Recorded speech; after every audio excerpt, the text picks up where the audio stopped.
assuming. Like I said, I wasn't there, so I don't have all the details. It's just And I didn't get a chance to look at it. It's only been a few hours. it's another one of those newer things. Well, there's always that possibility of hose lines being burned No, through. I'm talking about the solar panels, like the brackets melting off. Yeah, I've never heard of that before, Yeah. so this is something new, something to think about. Like I said, I hate to be the what if guy all the time, but like, what if now this is something for other departments to start thinking about? Like, okay, what do we do if this happens? Have you practiced changing out a burst length?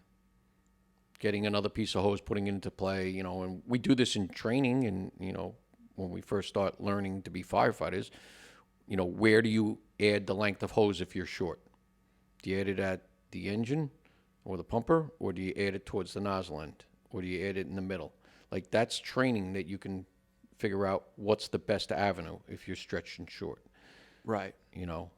because if we do it at the pump panel, now all that other hose already has water in it, so to move that forward is going to be harder.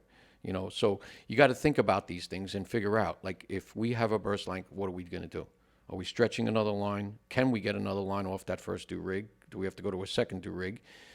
Can we get an extra length of hose? Where are we going to get that extra length of hose? Do we have one rolled up in a compartment? Are we pulling it off the back, the side, or whatever?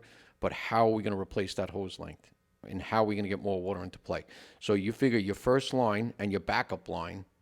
So the backup line, which is supposed to support the first do line, both of those burn through. Now what?